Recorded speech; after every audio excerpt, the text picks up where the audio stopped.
Welcome and thank you so much for watching this video. As the title indicates, the question is, how much money have you lost? I thought that was an amazing question that needs addressing, so I decided to make this video.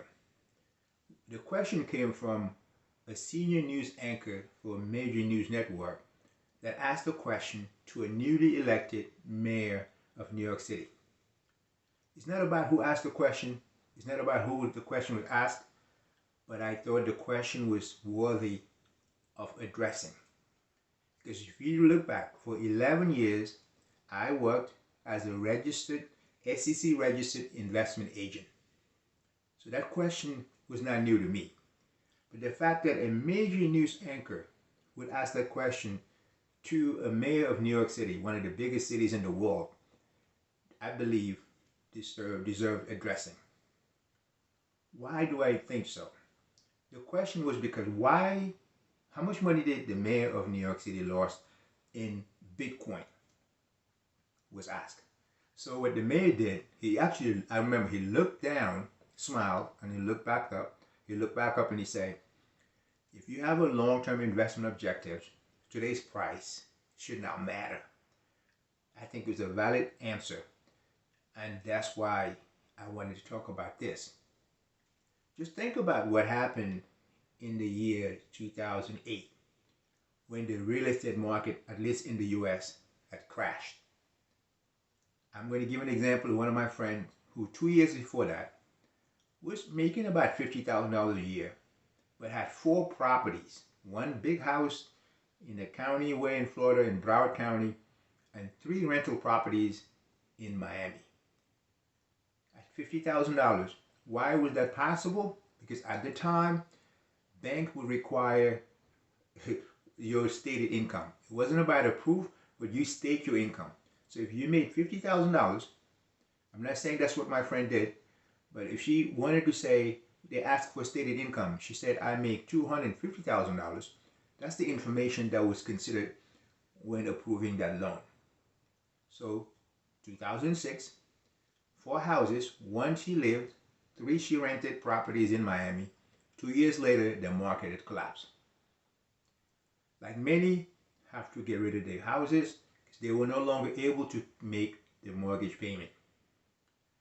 Now, the reason why I wanted to correlate that 2008 and 2021, and now 2022, and the question addressed and asked to the mayor, and the mayor answered properly, in my opinion, is that if you have a long-term investment, now it's important you do this. If you understand the fundamental, the details of why you invest in a certain property, which is called equity or ownership, whether it's cryptocurrency like Bitcoin or Ethereum or Cardano or a house, any type of investment, if the reason why you invested in it is because you know the fundamentals behind the right reason and that you have a long-term horizon, today's prices need not to be an issue. Because it is really, I made a video prior that I addressed. Think about why you believe people go at the malls at 5 in the morning on Black Fridays. They do because they realize that a week before that, the same good that they're about to buy was selling for twice that price.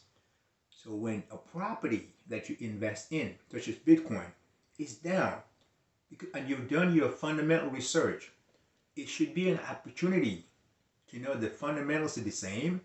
So buying more is actually not a bad advice.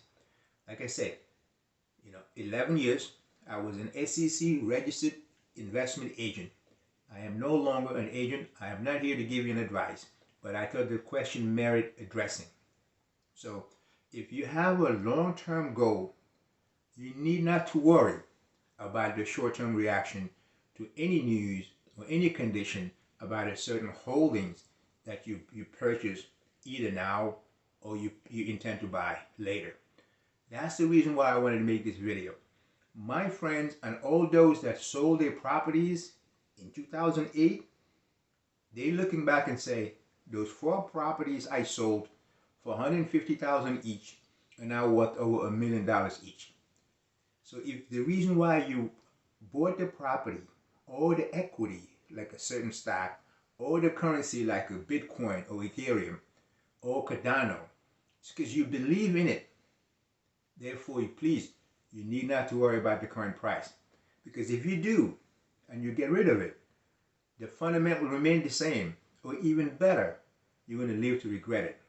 This is a question for 11 years I was asked many times, and many reasons why new investors, younger or even older, or even others that just don't have the know-how of how the market works, will abstain from being part of it because they don't realize that when something is down in price and the fundamentals remain the same, it is an opportunity to buy more.